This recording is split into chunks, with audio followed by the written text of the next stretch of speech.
All right. Well, while David's getting his mic hooked up, we gave my bio. It's very accurate, and around just before the age of 6, I was brought into this MILAB program. It's kind of a, I guess we all know, it's kind of a blanket and universal term for people that are serving in these programs. The people in the programs don't call themselves MILABs. They'll say they're in this program or that program. MILAB is something that was coined outside of the programs and is used in presentations such as this one. So just before I was 6, I was brought in, and they began to, how they brought me in was that they did testing on me, and standardized testing in school. And through that standardized testing, they were able to identify me as an intuitive empath.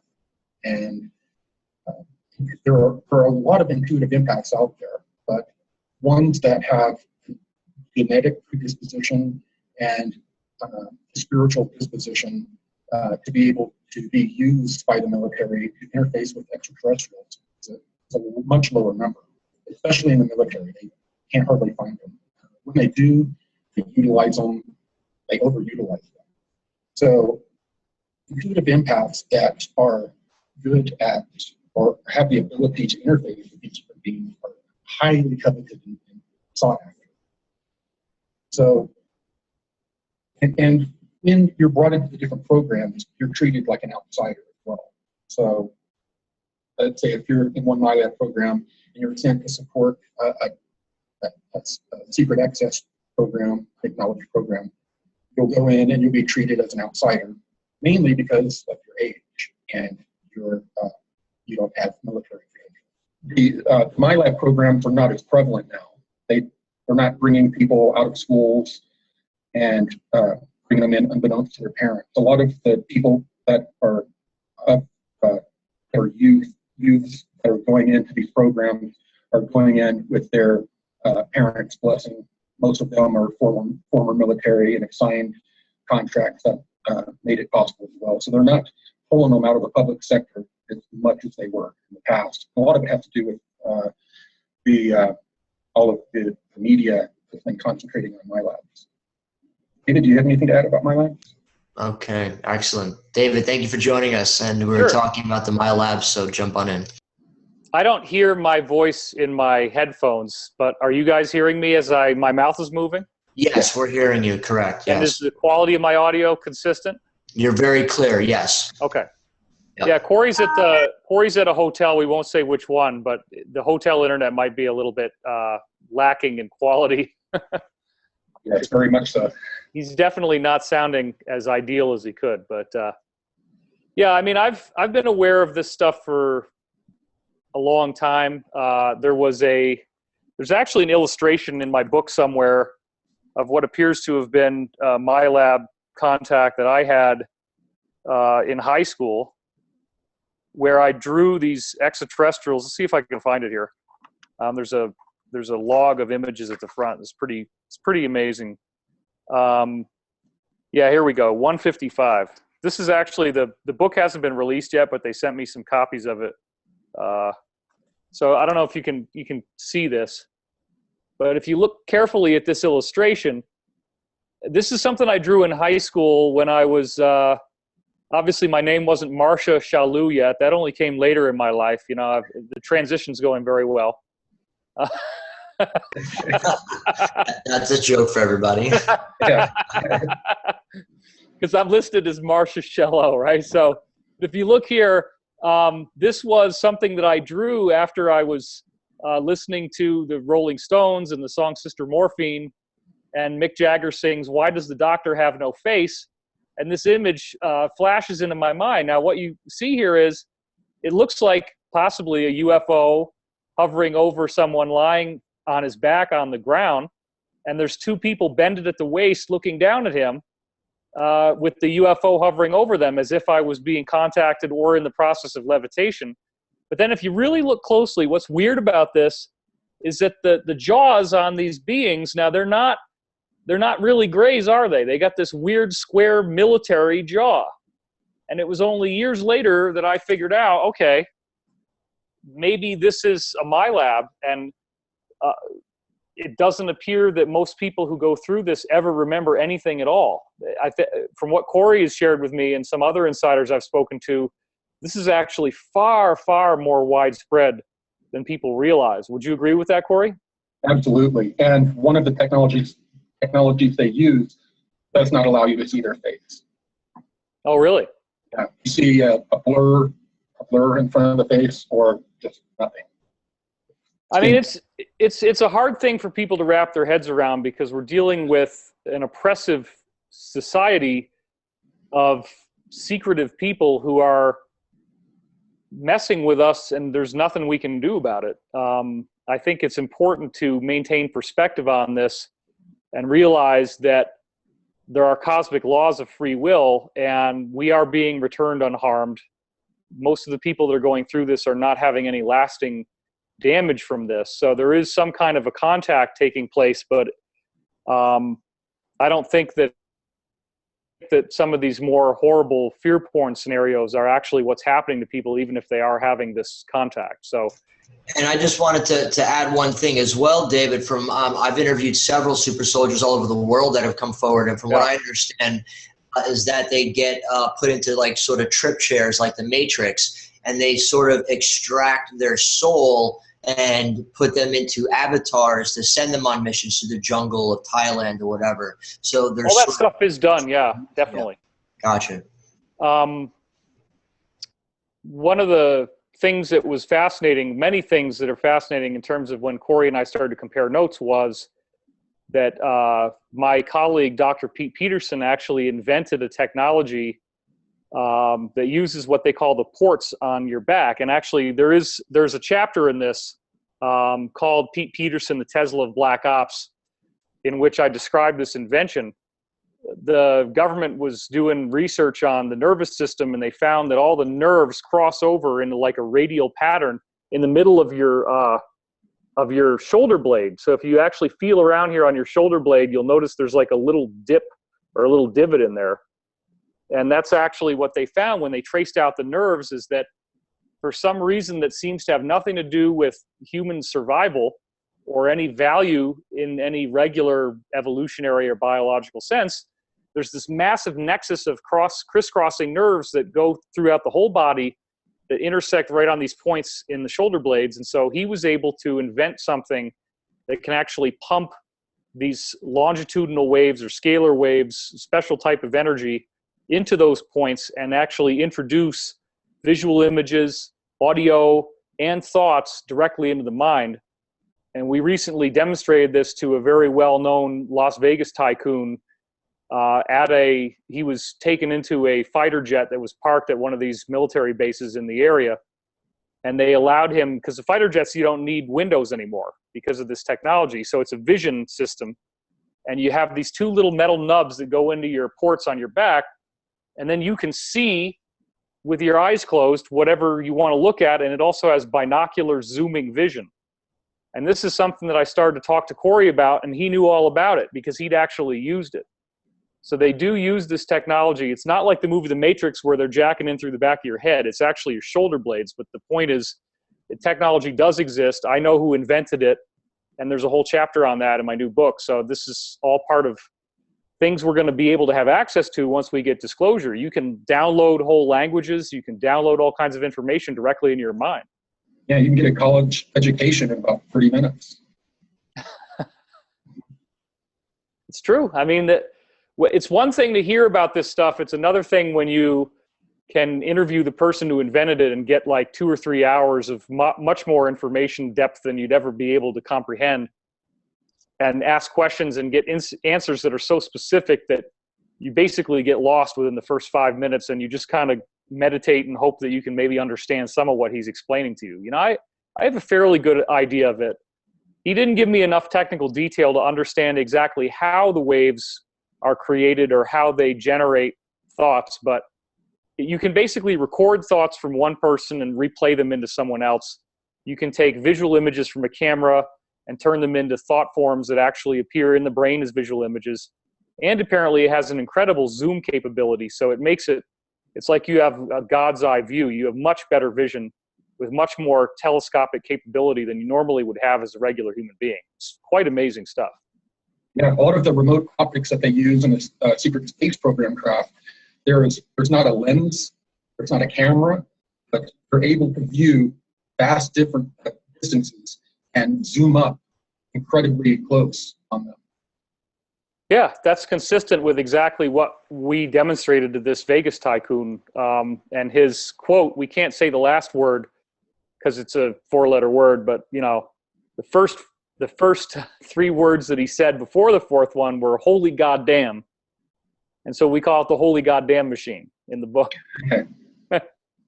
But yeah, I mean, look, when you look at movies like Divergent and Ender's Game, and you see people in these movies that are running through simulations, they're not really talking fictionally.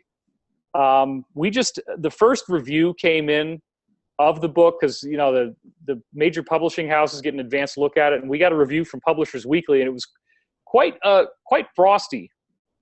And they're kind of, I talk about how fiction discloses the reality, and they're talking in the, you know, when they reviewed the book, they basically said something about how I'm trying to legitimize my fantasies of science fiction as if they're actually factual. But what is going on, and we all know this already, everybody listening I'm sure is aware of this, they're using fiction to tell you the truth so that if somebody like me or Corey comes forward and tries to tell you the truth, they say, oh, he's just a fan of that movie or this movie or whatever. He loved The Matrix. He loved Divergent, you know. No, they're showing you exactly what they do in these films. That's why they're made. As you pointed out in Wisdom Teachings from the Sony hack, we saw how closely Sony and other similar companies work with DARPA and other military industrial complexes. That's exactly correct. This is a little known fact. WikiLeaks hacked the Sony emails, and of course the mainstream media got all upset about it and said, we can't believe this was done. It's such an invasion of privacy. Everybody has a basic right to privacy. Our right was violated. Da, da, da, da. Okay, dude, I get you, right? I wouldn't want my emails blown all over the internet.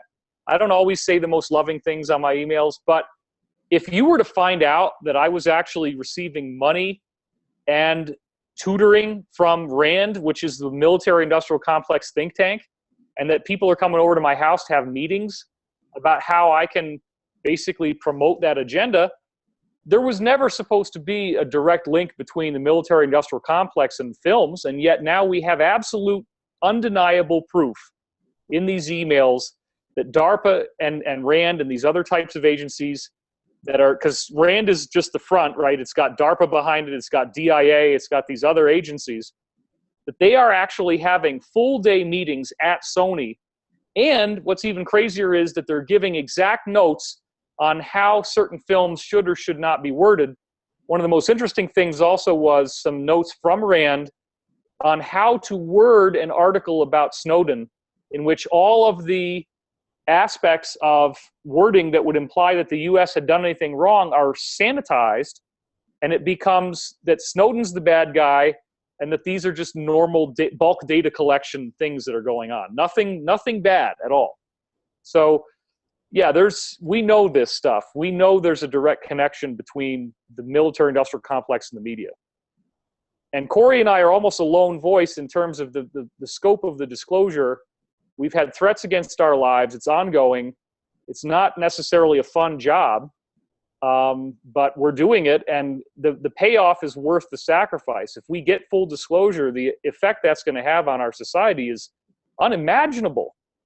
To have a portal in your own home, and you can portal over to Pluto and have a friend on Pluto, that's going to be our daily reality. You're not going to have to worry about this, and most people can't even imagine that that's what's coming so soon in our future, but it is. If we get the full disclosure, that's what we're going to have. I just wanted to also quickly add, someone like a very prominent guy, Robert De Niro, put together an amazing documentary on vaccinations, and what they do, they shut him down real quick, and that's from his son that got a vaccination and now has, you know, was messed up by us. So we see this across the board. So as David and all of us are doing is we need to unify and get this information out there. And I just want to say we had a couple questions really quick. David, I recently read on your website a comment that references one of your comments, that being you stating we live on a flat earth. I hadn't heard at all. In fact, quite opposite. I'm confused. Can you clarify that, David? Okay, let's talk about this, because I'm doing a new video for YouTube right now about this problem. Corey and I are probably going to tape together on this because he's in Boulder right now, as he just said in his last vlog. So there are like 20 different YouTube channels that all appear to be run by the NSA or some other division thereof of a similar type of group.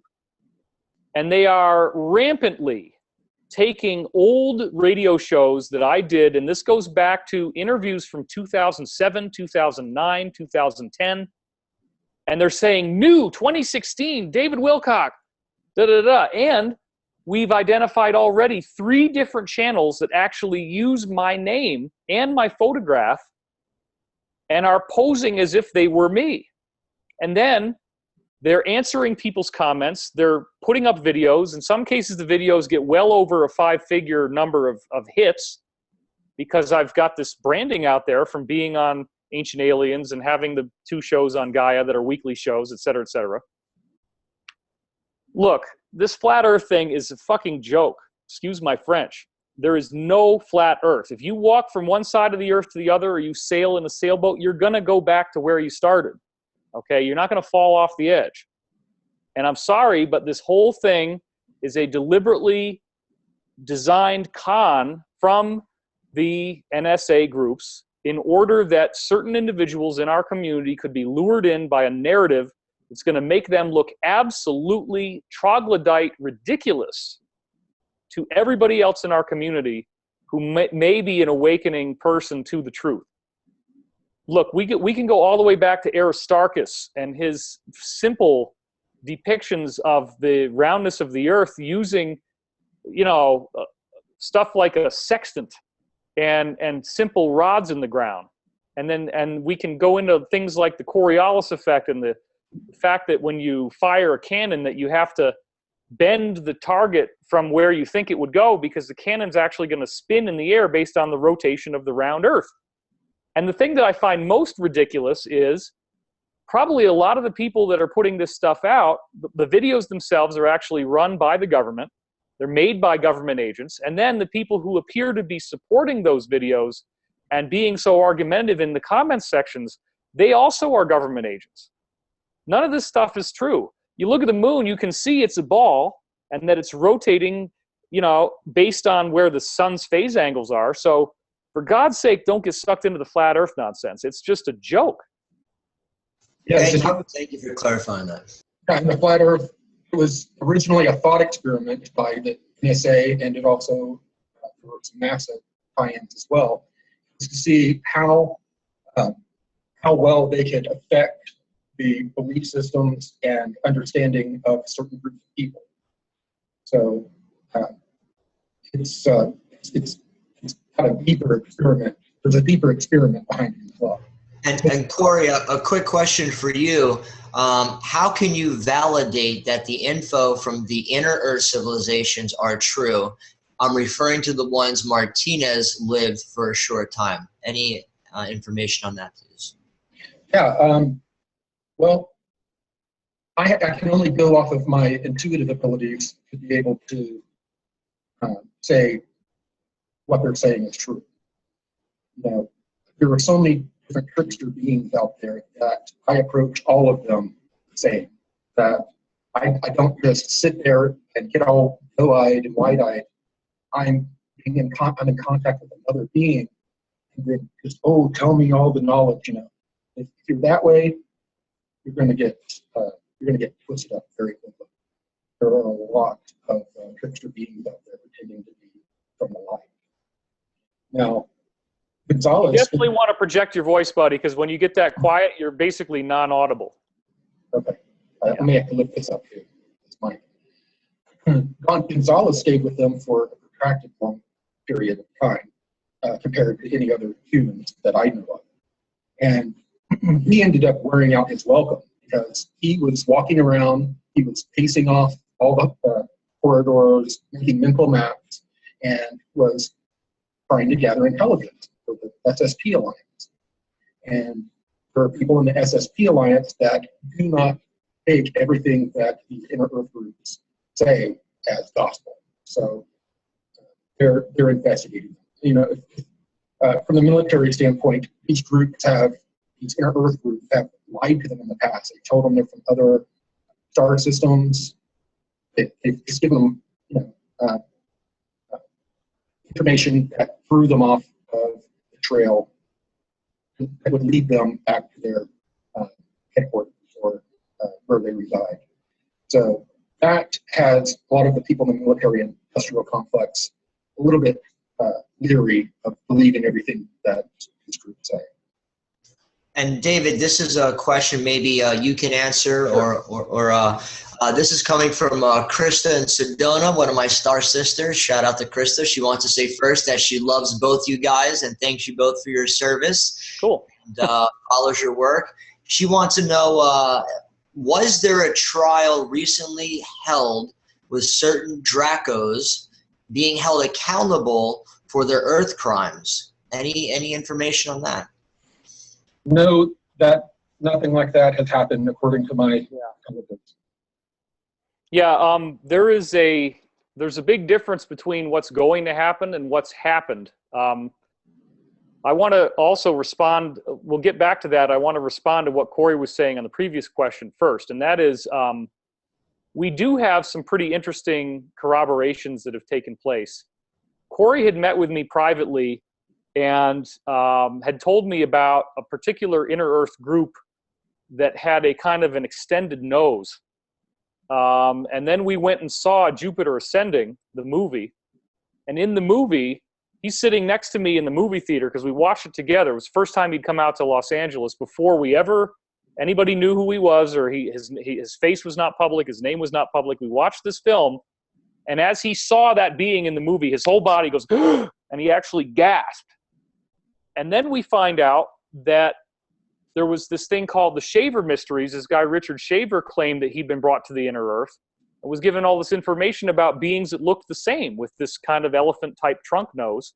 And then we found another guy online who calls them the Darrow, and his name is Brenton Sawin, I believe. And he is claiming that he had contact from these beings, very negative abduction attempt. So the inner Earth is a subject that very few people have interfaced with. Very few people seem to have had these experiences. But I was able to not only correlate these different things together, because Corey had never heard of the Shaver Mysteries, yet a lot of what they say in there validates very nicely what he said. I presented about this 2 years ago at Contact in the Desert. And I probably will do some kind of video about this. So the inner Earth thing is also mirrored in the Law of One. And it was funny because there's people who are portraying themselves as if they were Law of One experts and then saying, oh, there's nothing about the inner Earth in the Law of One. David's making it all up. Corey's making it all up. So there's a bunch of Wisdom Teachings episodes that go back maybe to earlier this year that I did on Gaia, where you can actually watch them, and I'm showing you quote after quote after quote after quote from the Law of One about inner Earth civilizations, that they're part of this so-called confederation that's guiding our evolution, our ascension, and that they are going to be very pivotal in the ascension process. So it makes sense that if they do exist, that they would start by contacting people like Corey and getting us ready for this big change that they're anticipating is going to happen. Regarding the Draco, they are not so much on trial right now as that they are trying to escape our planet because they're anticipating either a kill shot type event or a trial or both. And what has happened, which is really exciting, is that the military industrial complex here on Earth, which is partly controlled by the good guys, what we're calling now the Earth Alliance. I used to just call them the Alliance before I'd heard about a secret space program alliance. The Earth Alliance has technology now capable of shooting down Draco ships. So there have been efforts of the Draco to try to escape, primarily from the area of Antarctica, and they have been summarily shot down.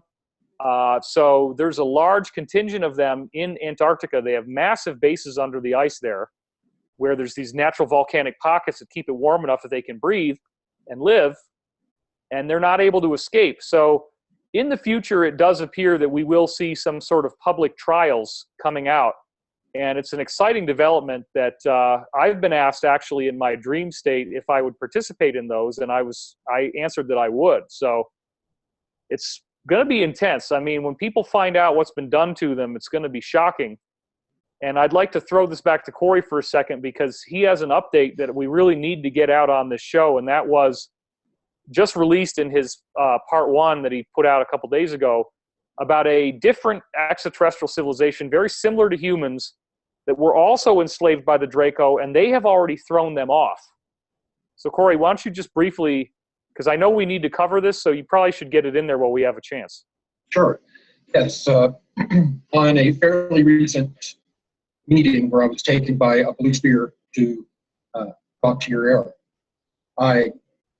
when I arrived, there was a person, call them people, there was a person, silhouette, standing next to him. And as they got closer, I saw that it was not a human from Earth.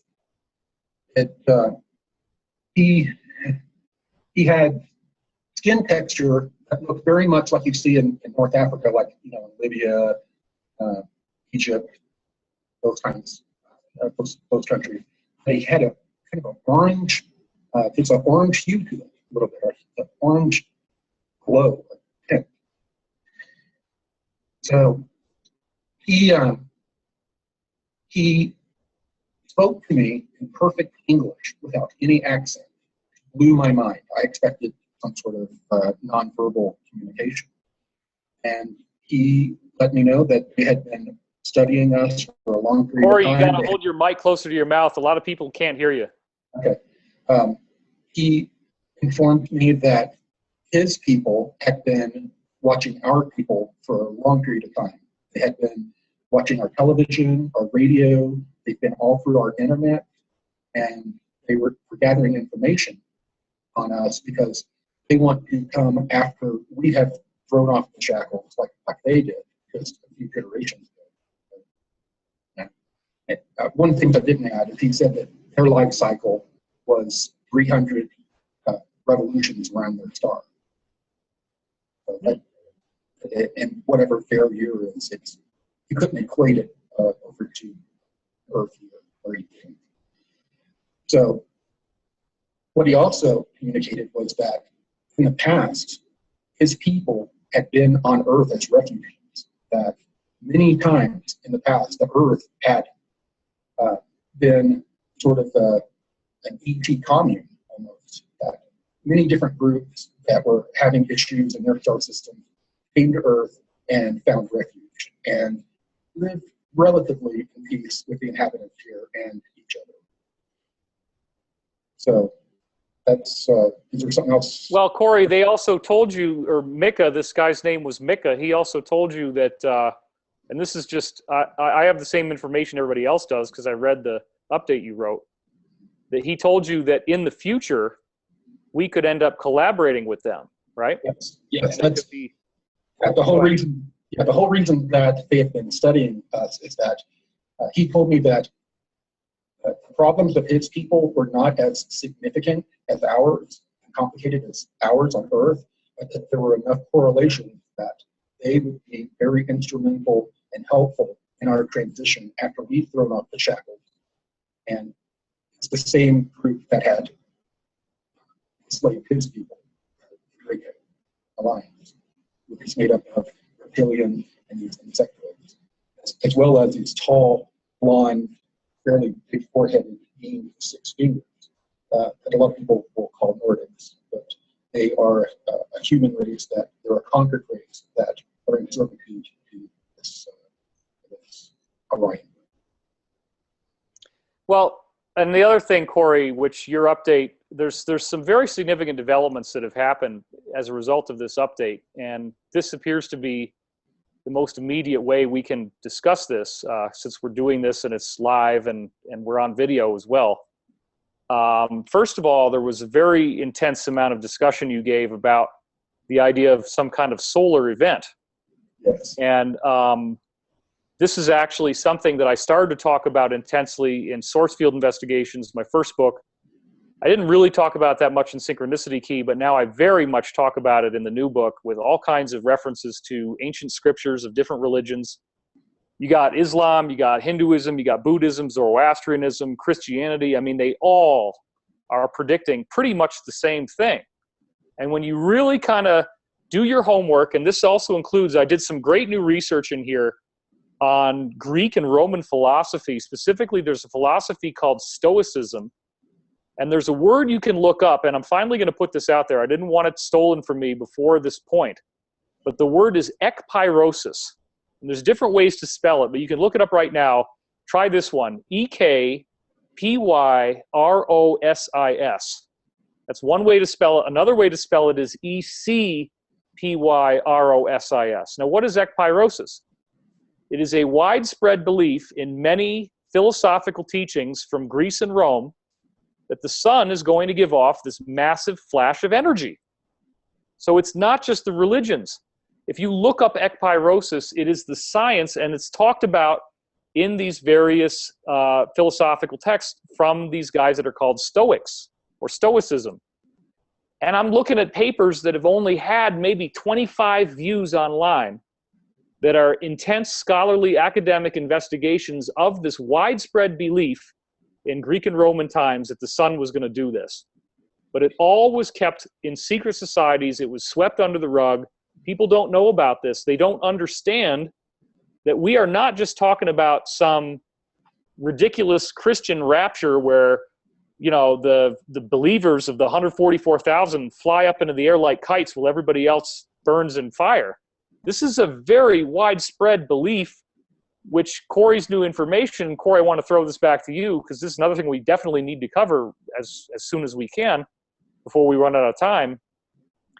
You're hearing from all across the board, and I, of course, list, you know, all the insiders I know were telling me about this, and I put their testimony in here.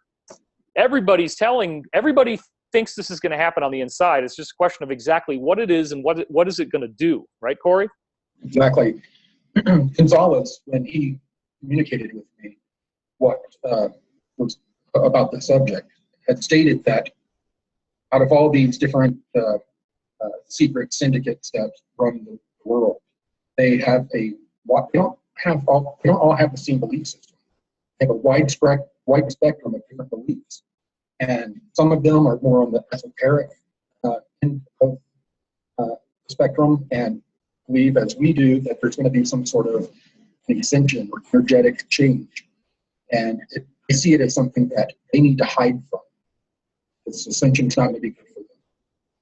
Then there's this, as you go up the ladder, you have people that think, okay, there's going to be a huge, they're saying it's going to be a complete coronal mass ejection. The entire corona of the sun is going to explode outwardly to the solar system. And the sun will go almost completely dark for a number of days. That's just what a number of days. Yeah, I had one insider tell me that they're expecting everything, all the temperatures in the solar system will be at least 400 degrees Celsius when this takes place. I've heard that. So there's a catastrophe side of this that some people think that's what it's going to be. Yes, and these groups point to, and I don't know the details of the evidence, but they point to what they found within our solar system, like some of these ancient sites. They found that this happens on a regular basis, and it's happened in the past. Just a lot of the ancient archaeology that's in our solar system is damaged. A lot of it's damaged. Some warfare, natural disasters, all kinds of stuff. But a lot of these groups, as you start going up the ladder, they believe, okay, we'll get hit by this CME, and then we'll lose all electronics, all electricity, it'll knock us back for a decade. So that'll be the extent of it. And then there are other eggheads that we call scientists that believe that it's going to consume the surface of the Earth. So, I mean, and then there's in between each of those, there's people that beliefs of what they have. But none of them are on the same page. Well, but I want to point out, I mean, that's the kind of thing that could put a stench of fear and horror around what we're discussing right now. I want to point out that this is an investigation, and it's an investigation that, you know, again, you know, 500 pages barely even covered everything. All I did is give a thumbnail sketch, an overview, but the idea is that when you actually look at these ancient scriptures, it appears that the people that inspired them or wrote them were benevolent extraterrestrials who know more about this than our government does, because they have the ability to look outside of time and look outside dimensionality. And that's the key. It does appear that this is a dimensional shift in which we get into the real essence of what it means to be a human, where you have, as it said at the beginning of this talk, there was a little screen grab there of an image of densities and different densities of reality. So this does appear to be something in which, if you are ready for it, your body will transition into what is called in the Bible the incorruptible body. You know, that's just Apostle Peter, in it's 2 Peter 13 is one of the ones that talks about it. Then you go into other religious texts like Zoroastrianism, and they talk about this thing called frashokereti, in which they say that the sun gives off something akin to a molten metal, like a light that's like molten metal, and that the wicked are consumed by it, but the just, whatever that, you can interpret what that means, and they do give some guidelines, that it's just this very intense energetic rush, but you don't have any other experience that's negative. And the word frashokereti in the Zoroastrianism actually translates as making wonderful. So the teaching is that this is what makes the world a wonderful place to live. And that's very nicely mirrored in the book of Revelations, when you see the new Jerusalem, the new heaven and the new earth that is formed by this. And also, Corey has described that there is some kind of interstellar rescue program from these various so-called genetic farmer ET groups, where they know that this thing's going to happen too. And even if you're not going to ascend, they will make sure that you're safe and they'll get you out of here before the big event hits. So only the people who are going to get, who need this thing to happen in a negative way, karmically, will experience it that way. Would you agree with that, Corey, what I just said? Yes, yes. Yeah, and you can't forget the inner Earth groups as well, that in the past, when we've had catastrophes, and I think this one's going to penetrate the Earth fully. I was shown an image of waves coming in, hitting the Earth's magnetic field, and holding over to the poles, coming into the center of the Earth, and then radiating out. So, wow. In the past, you know, these inner Earth groups have pulled humans in to save certain genetic lines during catastrophe. I don't think that's necessarily going to be possible with this, whatever it's going to be. And it's kind of ignorant for these elites to think that they can hide, you know, a few miles underground and not be exposed. I mean, Corey, let's discuss, because I'm watching the clock ticking down here and it's going fast. I also have a bunch of questions, and when you get a chance, sure, Dave, sure. But that's why I wanted to get this in first. Absolutely. One of the other things that I want to see Corey make a public statement about this, because it's a very significant development, is that we have had his blue avians that he's in contact with, raw tier air, raw rain air, raw mare air, are now speaking to him. Since he started to read the Law of One as they asked him to, they're now speaking to him in exactly the same verbiage, same languaging that's in the Law of One, strongly suggesting that this is in fact who he's dealing with, that the Ra of the Law of One is who he's talking to, which makes a whole lot of sense. And so I want to make that statement first, which is already in your update, Corey, and then I wanted to also say this, which is, in the Law of One, they explain that the 25,000-year cycle is an Earth evolutionary shift, but that at the end of the 25,000-year cycle, some people go, some people stay behind. They also say that there's a triplicity to the 25,000-year cycle, and at the end of 3 cycles, that the sphere itself is no longer habitable for third dimensional life. So that seems to correspond with what you're saying, Corey, which is that, in fact, this is a global reset point. And if you don't have a light body, you're not going to be here. It's not like regular flesh. And they actually say that in the Bible. It says in Corinthians, flesh and blood cannot inherit the kingdom of God. That seems to be a religious view of the same idea of ekpyrosis, which is that if you're going to be here, you've got to activate your light body, or you're just not going to be here at that point after this happens. Correct. And going back to the Law of One and the Blue Avians, after I was actually able to finally read the book, I had all kinds of blocks. I just couldn't read it. I had this weird thing. We were in Joshua Tree for a conference there, and I heard this chorus of voices saying, "We are the messengers and facilitators of the one infinite creator." And it said it over and over and over. And I was like, what is going on? I went outside, looked around, came back in, I think someone was room with me. And after that, I reached over and picked up the book, and I could read it. You know, the information was going in my head, words were no longer hovering over the page. And after that, as David said, pure air began to communicate in the same type of language. But also, reading the book helped me get over a barrier where I could now converse a lot better with the Blue Avians. I could ask questions and understand all the details that they're trying to communicate to me. So it was a pretty big breakthrough. Yeah. So just to round out that thought, I really encourage everybody not to have fear about this, despite the overwhelming aspect of what we're discussing, because this video may end up online, and people who are not really conversant with the message are going to be encountering this data. And we got to be always really careful to respect the amount of fear that people could have when they encounter something like this if they're not really that spiritual. I've been discussing Ascension online for 20 years. I started to participate in Richard C. Hoagland's online discussion forum in 1996, and I was already talking about this 20 years ago. People who are kind of ensconced in the material illusion are not going to be too happy about the idea that there is an absolute point that will be reached in the not too distant future in which you either are going to ascend or you're going somewhere else. Everybody kind of wants to think, well, that's bad, and, you know, we need the world to just kind of keep on going, and it's just going to stay the same. We don't like a big change. A big change is scary. How do I know if I'm going to ascend? How do I know if my dog is going to go with me? Blah, blah, blah. What if my kid isn't going to ascend? I don't want to ascend without my kids, you know, all this kind of stuff.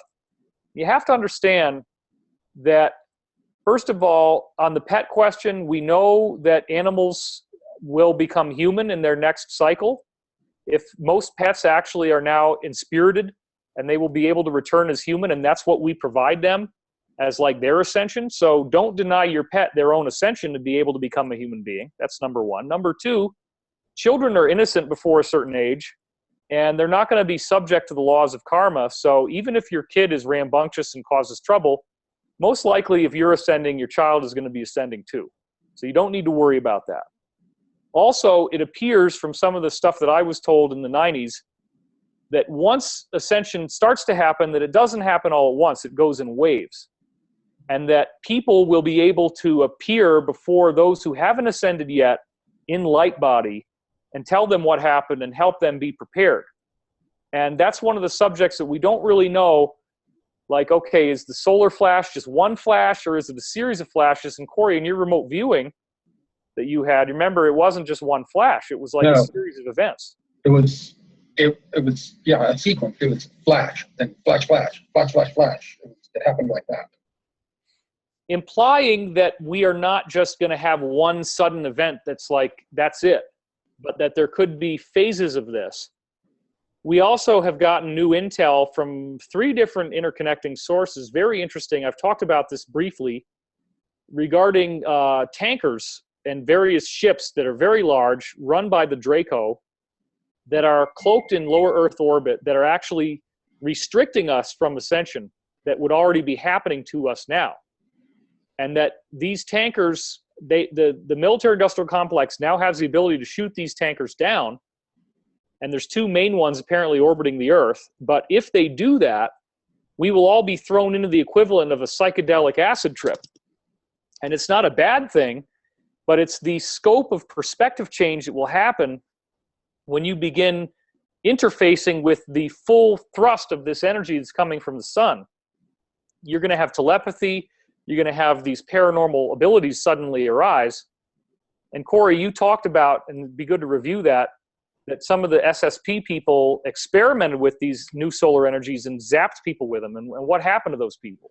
Yes, they took people, put them in sealed rooms that were shielded, and had them, people were members of the SSP. They were scientists, technicians, that kind of thing.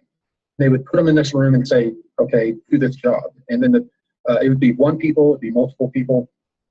They would sit there, they'd do their normal job, not know anything was amiss, and then they would, what they call, pipe in energies to see how the people would react. Would they get sick? What would happen? And what they found was that the people that were of a more positive polarity began to bliss out, began to sit back, their eyes, got all, I guess, sparkly, they would smile, were just, very blissed out.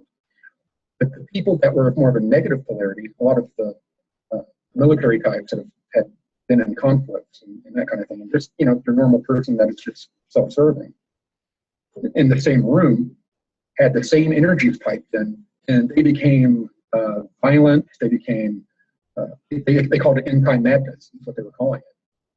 So a lot of this has to do with what will happen ultimately, what we will experience ultimately, has mainly to do with not only our polarity, how much service to others we are, but our co-creative consciousness as a mass population. We're co-creating all of this at the same time that outside force. It's very complicated when you really start looking at it. We have a lot more say in what we're going to experience than we realize, and we've been kept ignorant of our co-creative. We've been kept ignorant of that on purpose, so that we can use our co-creative consciousness against us and their black magic and keep us in rising. Yeah, I completely agree. I just want everybody to know here, I do have a solid time commitment that I got to meet in 14 minutes. So if you were saying that there were questions that we needed to address from the audience, and you want me to speak on something, I only have that window of time. I can't go any longer. Yeah, same here. I'm arguing with the comments here. So I maybe the guy who was going to ask the questions is not online anymore. I don't see him on our panelist list. But somebody had asked, I'm looking at the comments here, and I'll just say this. There was something about if the blue spheres are buffering the energy, then why are the Draco ships buffering it as well? And I think what's happening there is that the Draco are deliberately restricting the things that would have given us a benevolent consciousness shift that would restrict their ability to control us, whereas the spheres seem to be more about making sure that the sun doesn't flash before the right time. Would you agree with that, Corey? Absolutely. Absolutely. I'm sorry, what did you say just before this? Because I had a comment about it. Well, the Draco are doing their part to restrict our consciousness. Yes, and they use technology that keeps our consciousness contained and also makes us apathetic. So this technology of theirs is being affected by these energetic influxes in our solar system. And what I've been told is they basically got their devices turned all the way up to 10 right now to be able to have the same effect they used to have before these energetic things started to occur. Yeah, and when we are dealing with such a monumental consciousness shift, these beings cannot afford to have us achieve that ascension. They don't want this to happen. And so therefore, we're not going to have they're going to be allowed to do what they can do. And I think that's an important point, is that the benevolent beings are authorizing the Draco to do this. If they didn't want the Draco to do this, they could stop it. So there's some aspect of this in which spiritual growth has to take place in the dark. You're not allowed to know too much, because then you wouldn't learn anything. That's a very basic law of one teaching. You have to be ignorant, and ignorance is part of the equation, so that from that lack of proof comes the exercising of faith, the exercising of will, and that's ultimately where spiritual mastery is made. You don't get spiritual mastery if you're happy and if you know all the answers. You get it when you're in pain and when you're suffering. And somebody had asked a question here about service to self versus service to others, and where do we strike the balance between loving our enemies and having healthy boundaries? And this is thoroughly discussed in the Law of One. It's a very fertile territory for spiritual investigation, because the Law of One does say that you have to protect yourself, that you have to have healthy boundaries. You do not want to allow negative forces to overwhelm you and dominate you. That being said, while you maintain your healthy boundaries, it's very important to have that cosmic consciousness of why this is being done, and that ultimately these beings are offering you service in their own way, and that you can love them as a part of yourself, ultimately, as the one creator that is confused. So you hold that loving consciousness in your mind. You don't judge them, you don't hate them, but you also tell them, I can't let you do this.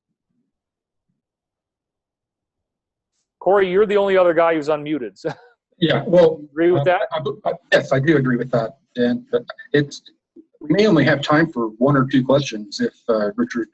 Yeah. We have about 8 minutes left, and I have a whole list of questions, so I'm going to try to bring them all together. First question is, real quickly, when's the next time both of you are going to be speaking? What event are you going to be speaking at, real quickly? We don't have anything planned where we're both on stage at the same time right now. Ancient Aliens. Yeah, that's right. You're right, buddy. Alien Con. There's a Comic Con is now Alien Con. They're doing that as well, and that's going to be at the end of October. And Corey and I are going to have a panel of like an insiders SSP panel at that event. Excellent. There was also several questions. I'm sort of going to combine them all. One, the lady's question was, she has believes she was part of the MILAB program, and she has these sort of embedded dots on her back. She wants to know if that means possibly that she was part of the program. They're like scars on her back. And how would you suggest to somebody to try to start remembering if they were part of these MILAB type of programs? Any suggestions, any protocols on how to reawaken those memories, or how to try to, get into remembering that? Well, It could.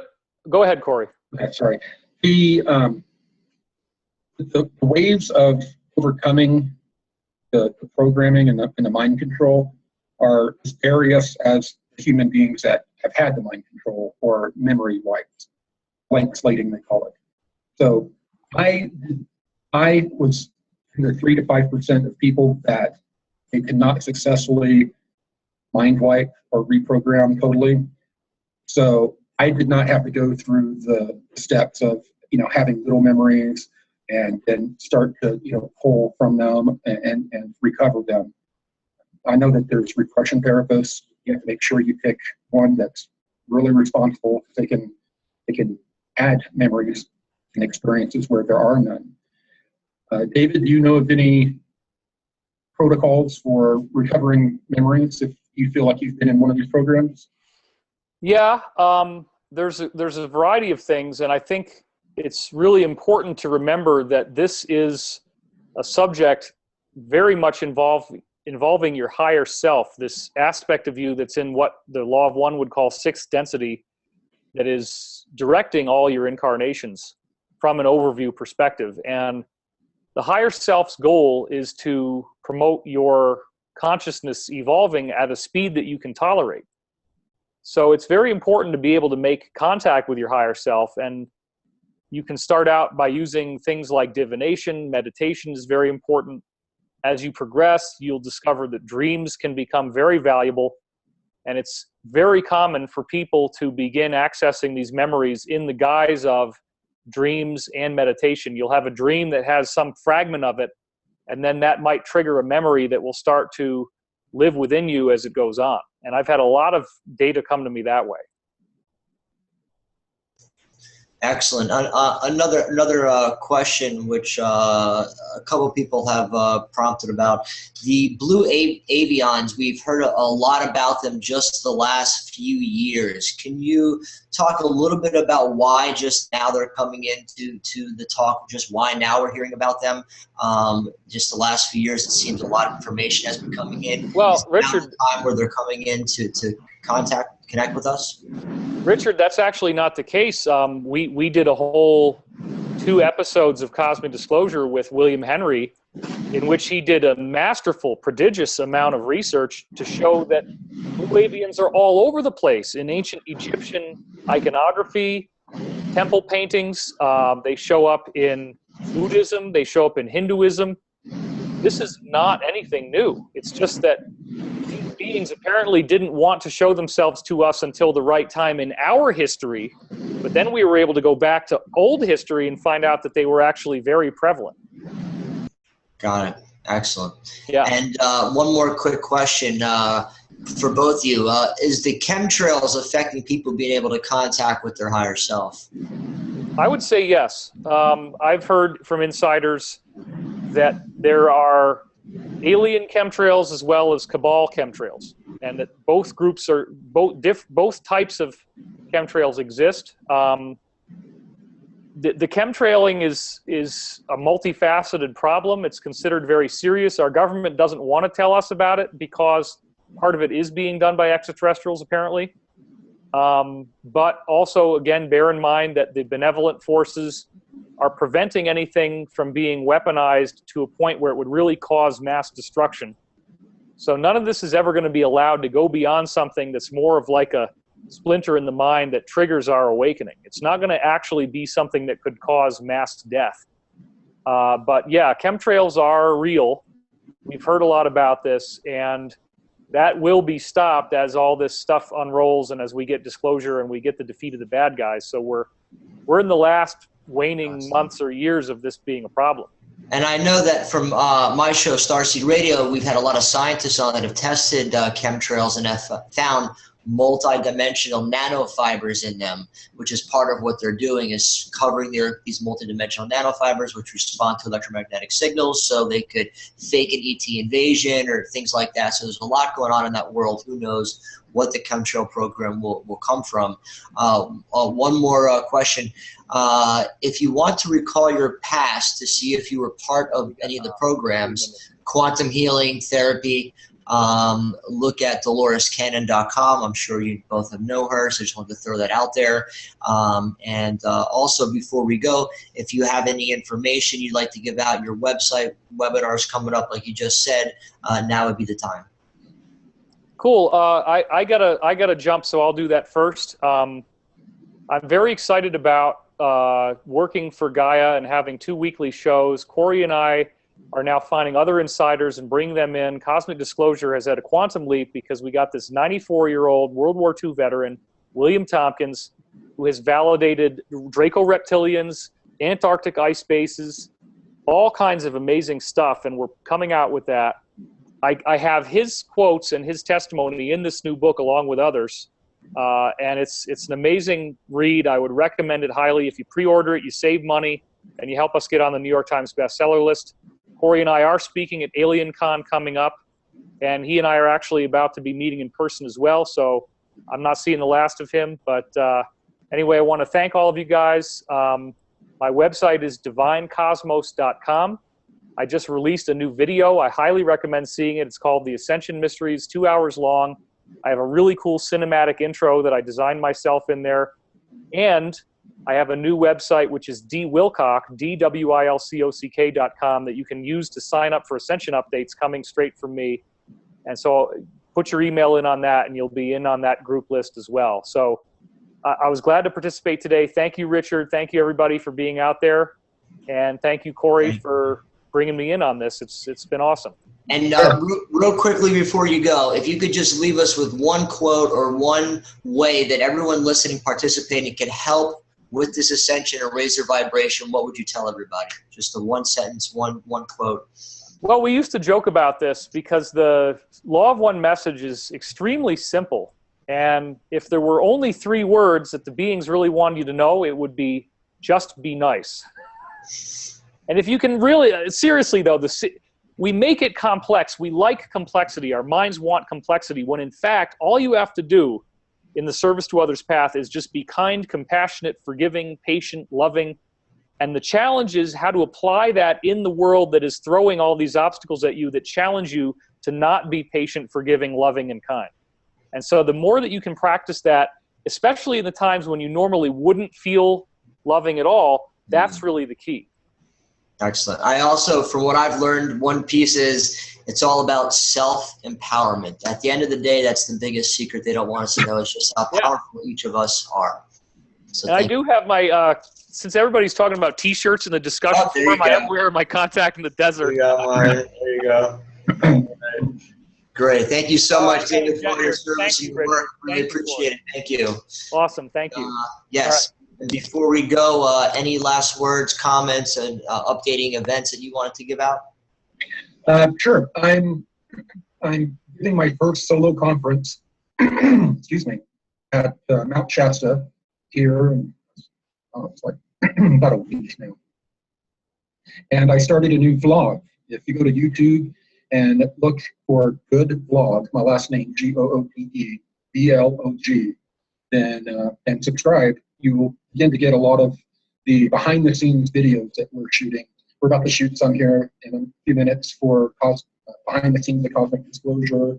We're going to shoot them when we go to Alien Con, and we're going to start getting a lot more content behind the scenes for the fans to see.